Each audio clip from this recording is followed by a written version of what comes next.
अस्सलाम वालेकुम, कैसे हैं आप सब। तो आज हम बात करने जा रहे हैं एक्सरसाइज 17B के क्वेश्चन नंबर 11 की।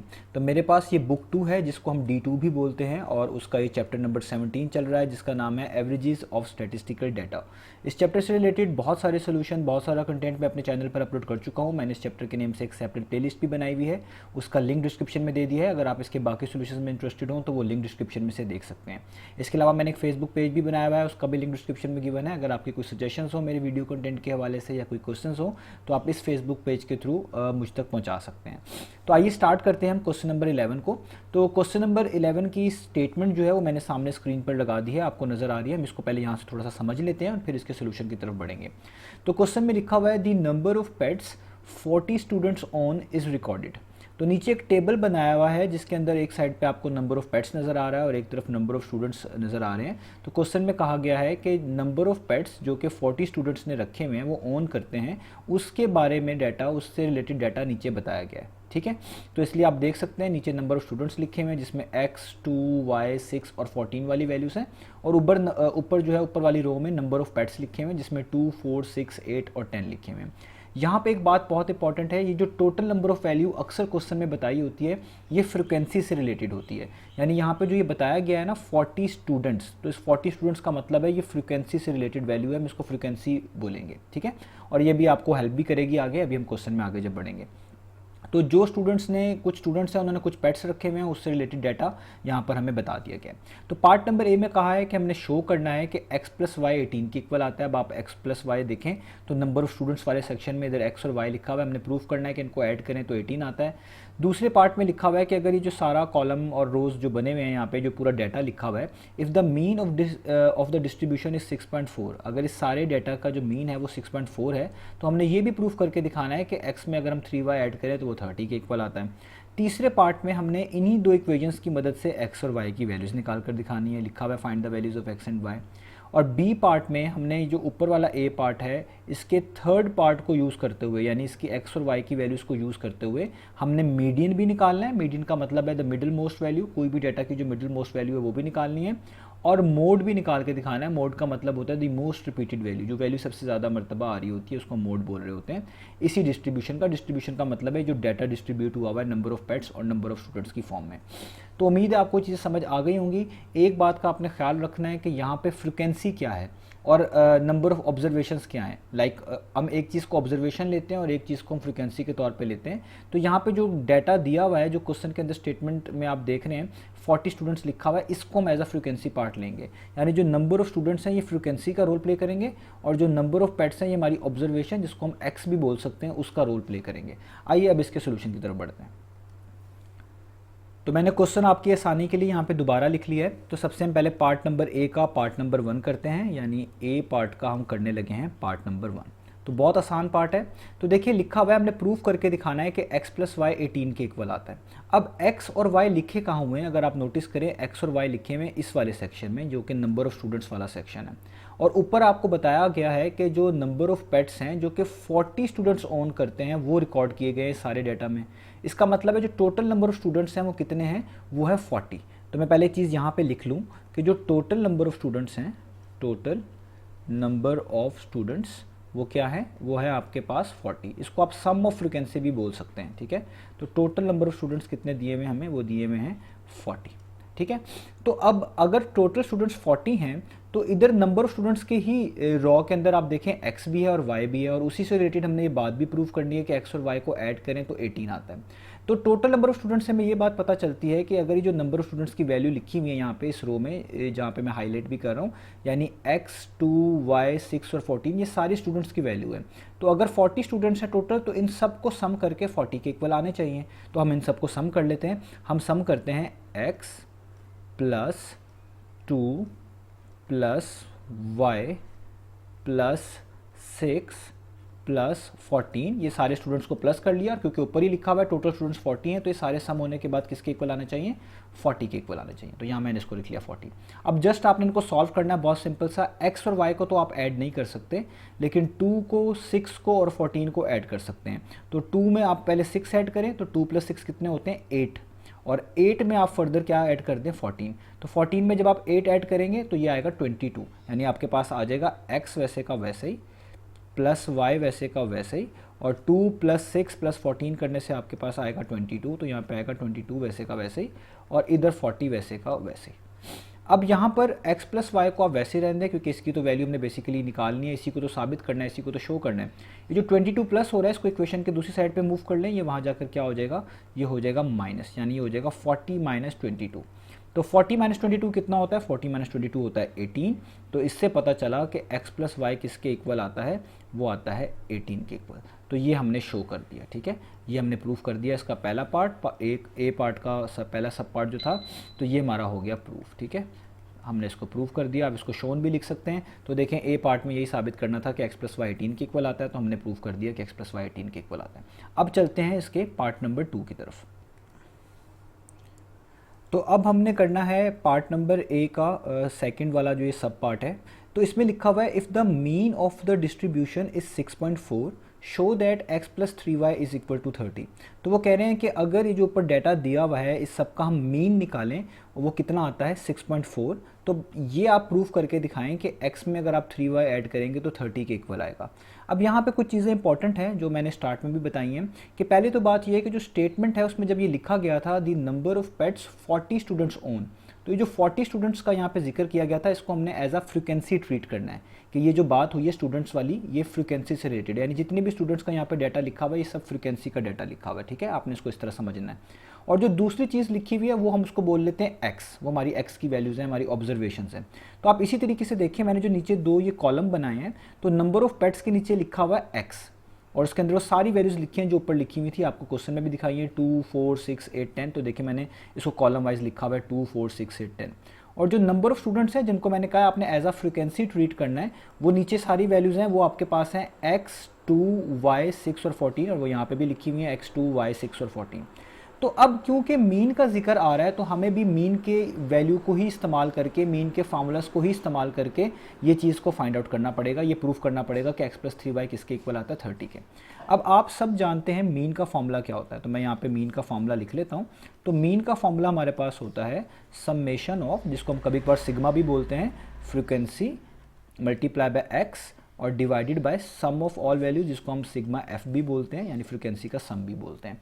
अभी जो एक्स होता है ना, जब यहाँ पे आपके पास ऐसा डाटा आ रहा हो जिसमें रेंज आ रही हो, इंटरवल्स आ रहे हो, तब तो एक्स का मतलब होता है मिडिल मोस्ट वैल्यू, यानी आप उसका मिड वैल्यू उसको बोलते हैं। लेकिन अगर डाटा इस तरह का रॉ डाटा हो जिसमें जैसे नंबर्स लिखे हुए हो, तो इधर जैसे हम इन ऑब्जर्वेशंस को ही एक्स बोलेंगे, यानी ये 2 भी एक्स है, 4 भी एक्स है, 6 भी एक्स है, 8 भी एक्स है और 10 भी एक्स है।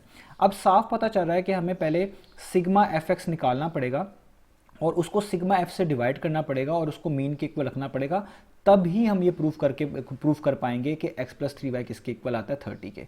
तो इस फॉर्मूले में जो जो चीज़ें आ रही हैं पहले हमें वो निकालनी पड़ेंगी। तो सबसे पहले हमें निकालना पड़ेगा एफ एक्स का क्या मतलब है, एफ एक्स का मतलब है कि फ्रिक्वेंसी वाली वैल्यूज़ को और x वाली वैल्यूज़ को मल्टीप्लाई करवा दें। अब आप देखें ये फ्रिक्वेंसी वाली वैल्यू है x, इसको जब आप 2 से मल्टीप्लाई करेंगे तो x मल्टीप्लाई बाय 2 कितना हो जाएगा, वो हो जाएगा 2x, तो हम यहाँ पे लिख देंगे 2x। अब इसी तरीके से ये लिखा हुआ है 2 और यहाँ पे x वाली वैल्यू है 4, तो 2 4 टाइम्स कितना हो जाएगा, ये हो जाएगा 8। इधर लिखा हुआ y, इधर लिखा हुआ है 6, तो 6 मल्टीप्लाई बाय y कितना होता है, ये हो जाएगा 6y। और इधर लिखा हुआ है 6, इधर लिखा हुआ है 8, तो 6 8 टाइम्स कितना होता है, 6 8 टाइम्स होता है 48, तो यहाँ पे हम लिख लेंगे 48।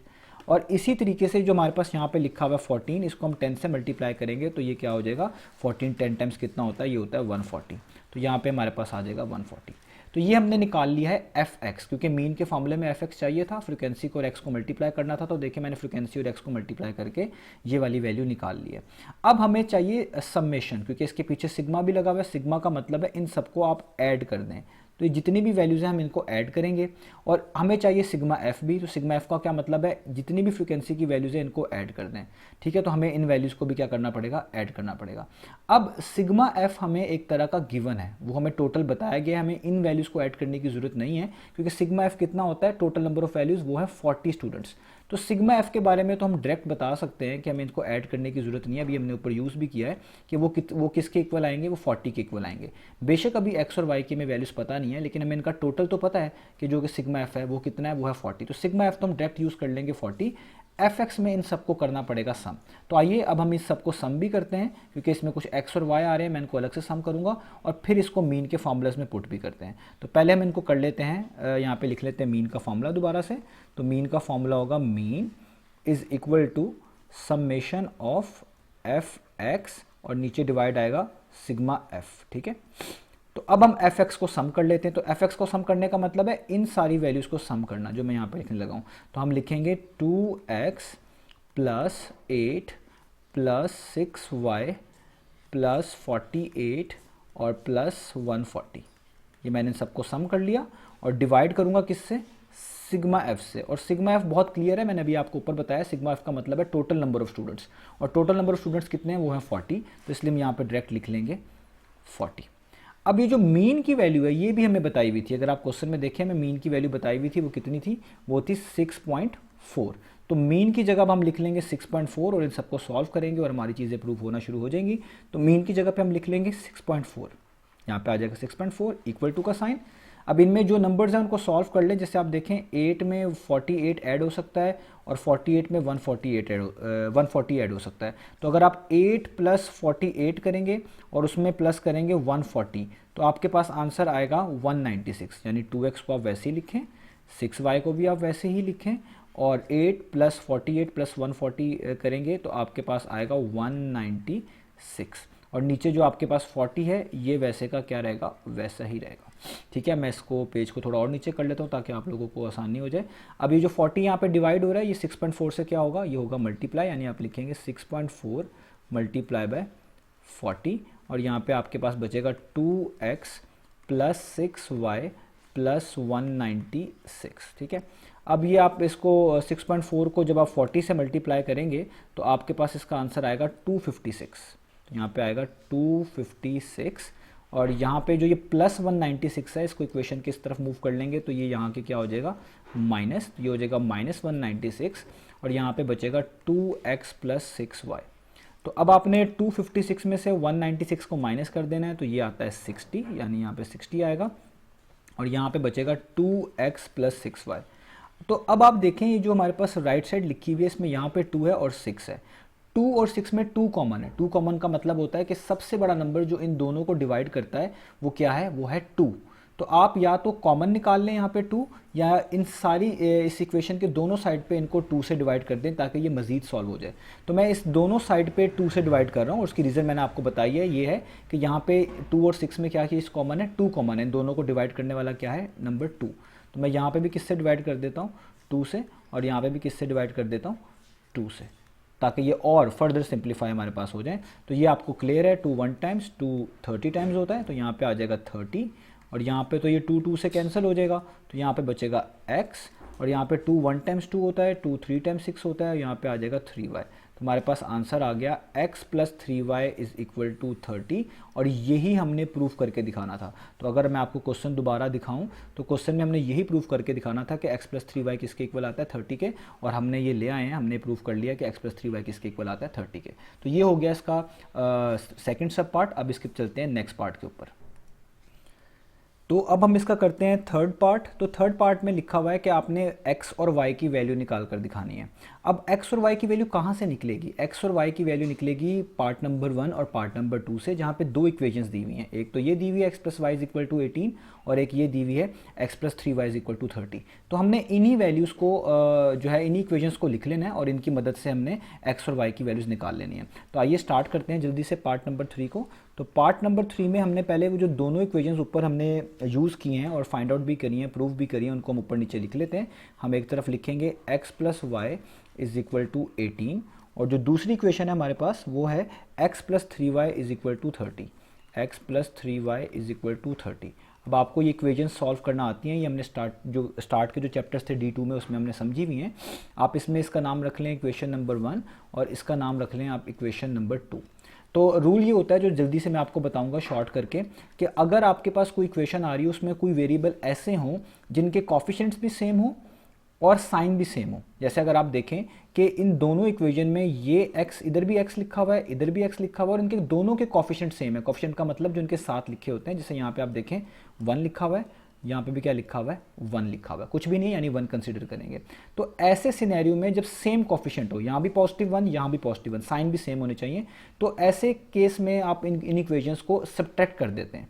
तो आप बेसिकली इस इक्वेशन 2 को 1 से क्या कर दें, सब्ट्रैक्ट कर दें। आप लिखें कि हम इक्वेशन नंबर 2 में से क्या कर रहे हैं, माइनस कर रहे हैं किसको, इक्वेशन नंबर 1 को, ठीक है। यानी आप इन दोनों इक्वेशन को सब्ट्रैक्ट कर लें। उसका तरीका क्या होगा, इन इक्वेशंस को ऊपर नीचे लिखें आप, यानी आप लिखें x + y = 18 और यहाँ पे लिखें x + 3y = 13। हम इन दोनों इक्वेशन को सब्ट्रैक्ट करें। आप किसी को भी ऊपर नीचे रख सकते हैं, आप 1 को ऊपर रख लें, 2 को नीचे रख लें, आप 2 को जो है ऊपर रख लें, 1 को नीचे करने से कोई फर्क नहीं पड़ेगा।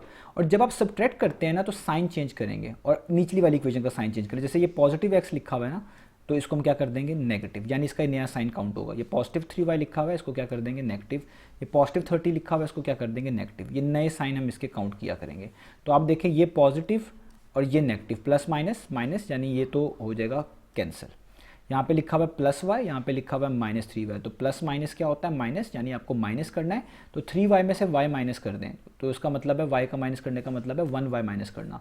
तो 3y - 1y कितना होता है, 2y, और साइन हमेशा बड़ी वैल्यूज़ का डालते हैं एडिशन और सब्ट्रैक्शन के केसेस में।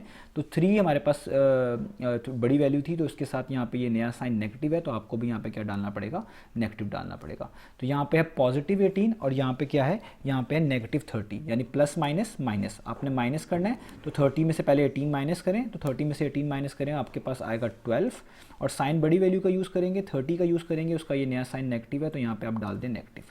तो नेगेटिव नेगेटिव से क्या हो जाएगा, कैंसर। तो हमारे पास जो आएगी इक्वेशन वो आएगी 2y = 12, और 2 यहाँ पे मल्टीप्लाई हो रहा है, इक्वेशन के दूसरी तरफ मूव करेंगे तो डिवाइड हो जाएगा। तो 12 / 2 कितना होता है, वो होता है 6, यानी y की वैल्यू तो हमारे पास आ गई 6, ठीक है। तो ये इस तरह आई है 2 1 टाइम्स 2 6 टाइम्स। अब आप ये वाली y की वैल्यू किसी भी इक्वेशन में पुट कर दें ताकि आपको x की वैल्यू मिल जाए। तो मैं ये पहली वाली इक्वेशन में पुट करने लगा हूँ, y की वैल्यू 6, तो हम यहाँ पे लिखेंगे put y = 6 in equation number 1। तो इक्वेशन नंबर 1 क्या है, x + y = 18, तो मैं लिखूंगा x + y की जगह पे उसकी वैल्यू यानी 6 = 18, ठीक है। और यहाँ पे से अब बस आपने 6 को वहाँ जाके सब्ट्रैक्ट करना है, तो ये हो जाएगा 18 - 6, क्योंकि 6 प्लस हो रहा था वहाँ जाके माइनस हो गया। तो 18 - 6 कितना होता है, 18 - 6 होता है 12, तो यहाँ पे आ जाएगा 12। तो x की वैल्यू कितनी आ गई, 12। तो अब जहाँ जहाँ x और y लिखा हुआ है हम ये वाली वैल्यूज यूज़ करेंगे। तो x की वैल्यू कितनी आई है 12 और y की वैल्यू कितनी आई है 6, तो ये हमारा हो गया इसका थर्ड पार्ट। तो अब हम स्टार्ट करते हैं इसका बी पार्ट। तो बी पार्ट में लिखा हुआ है कि आपने वो वाले आंसर्स इस्तेमाल करने हैं जो एक ए पार्ट के सब पार्ट थर्ड पार्ट के अंदर आपने वैल्यूज़ फाइंड आउट किए हैं। यानी जो थर्ड पार्ट में हमने एक्स और वाई की वैल्यूज़ फाइंड आउट किए हैं, इनको फाइंड करते हुए निचले वाले हमारे जो पार्ट्स हैं इनके आंसर देने हैं। जिसमें पहला पार्ट क्या है, आपने मीडियन निकालना है, दूसरा पार्ट क्या है, आपने मोड निकालना है। तो अब देखें जहाँ जहाँ पे x है वहाँ पे हम 12 लिख देंगे, जहाँ पे y है वहाँ पे 6 लिख देंगे, क्योंकि हमने ये वैल्यूज़ फाइंड आउट कर ली हैं और हमने ये वैल्यूज़ इस्तेमाल करनी है।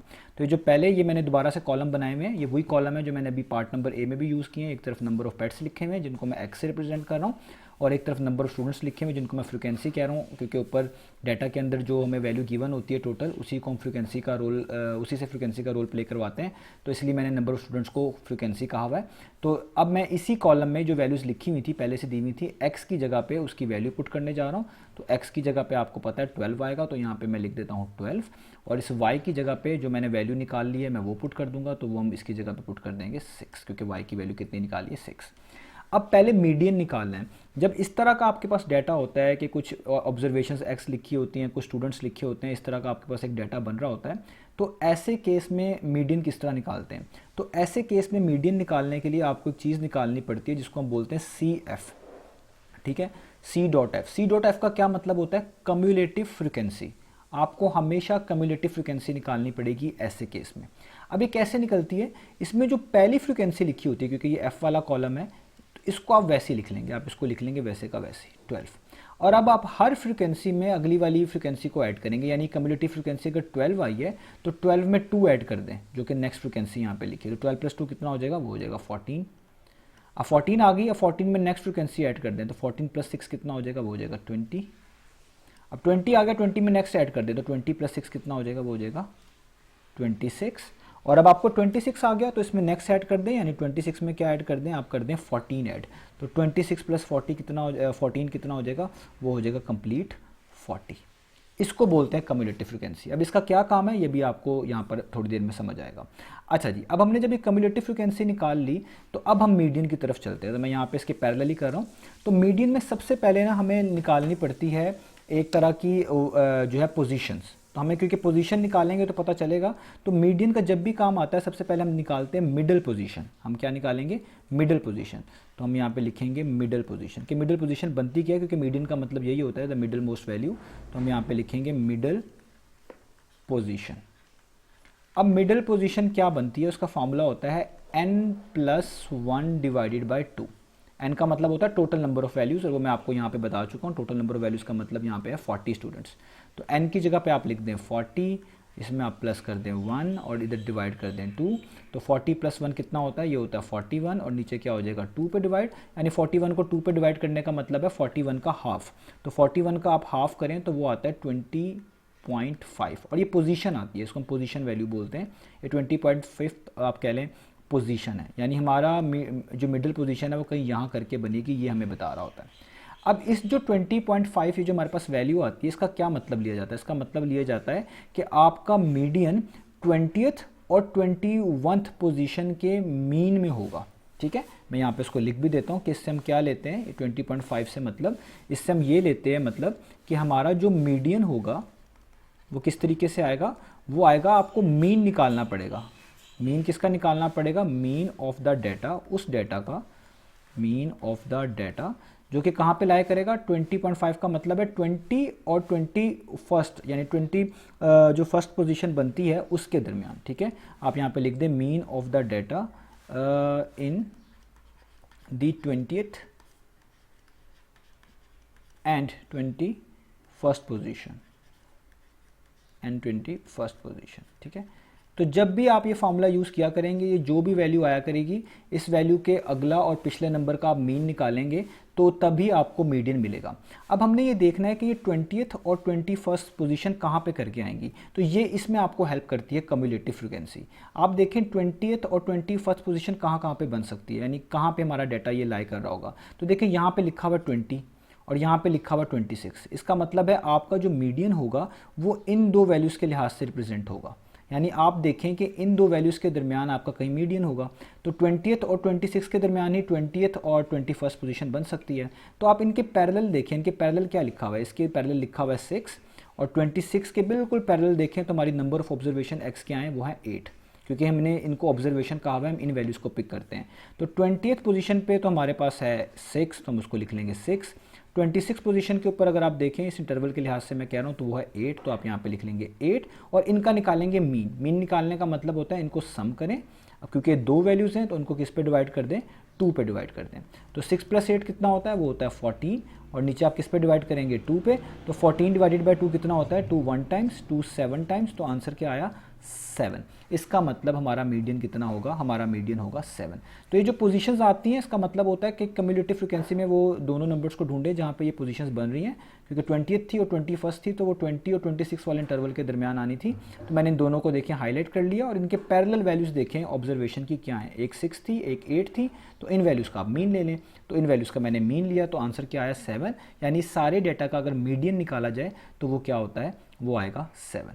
लें जी, तो ये हो गया हमारा इसका फर्स्ट पार्ट। अब इसका लास्ट पार्ट रह गया है, और वीडियो काफ़ी लंबी हो चुकी है क्योंकि क्वेश्चन काफ़ी सारे पार्ट्स थे इसके अंदर। अब आपने निकाल के दिखाना है मोड। तो मोड का क्या मतलब होता है, मोड का मतलब होता है मोस्ट रिपीटेड वैल्यू। तो अब इसको चेक करने का तरीका ये होता है कि आप देखें सबसे ज़्यादा फ्रिक्वेंसी कहाँ पे आ रही है, जहाँ पे सबसे ज़्यादा फ्रिक्वेंसी आ रही होगी उसके पैरेलल चेक कर लें ऑब्जर्वेशन क्या है, वो आपका मोड कहलाएगी। तो अगर आप देखें फ्रिक्वेंसी वाला कॉलम ये है हमारे पास, ठीक है, ये हमारे पास फ्रिक्वेंसी वाला कॉलम है। मैं इसमें थोड़ा सा हाईलाइट भी कर लेता हूँ। तो सबसे ज़्यादा फ्रिक्वेंसी ये है हमारे पास 14। तो अब 14 के आप पैरेलल देखें क्या लिखा हुआ है, 14 के पैरेलल आप देखें तो लिखा हुआ है 10। नंबर ऑफ पैड्स कितने लिखे हुए हैं, लिखे हुए 10। तो इसका मतलब है हमारा मोड तो बहुत आसानी से निकल आएगा, यानी जो सेकंड पार्ट है वो भी बड़ी आसानी से हो जाएगा कि हमारा मोड क्या होगा, हमारा मोड होगा मोस्ट रिपीटेड वैल्यू। सबसे ज़्यादा फ्रिक्वेंसी हमने देखी यहाँ पे 14 है और उसके पैरेलल 10 लिखा हुआ है, तो नंबर ऑफ पेट्स x हैं, ये ऑब्जर्वेशन है, इन्हीं की वैल्यूज़ यहाँ पे आंसर में लिख रहे हैं हम। तो इसमें अब क्या आंसर लिख देंगे 10। तो मोड कितना आ गया 10। तो ये था हमारे पास ये क्वेश्चन नंबर 11। तो काफ़ी लेंथी क्वेश्चन था, तो उम्मीद है आपको समझ आया होगा। मैंने कोशिश पूरी की है, जो कोई कमी पेशी रहेगी हो तो उसके लिए एडवांस अपॉलॉजीज़। बाकी मुझे आप कमेंट सेक्शन में बताइएगा कि अगर आपको कोई चीज़ नहीं समझ आई तो मैं कोशिश करूँगा कि आपको गाइड कर सकूँ। तो इंशाल्लाह नेक्स्ट वीडियो में मिलेंगे बाकी सॉल्यूशंस के साथ।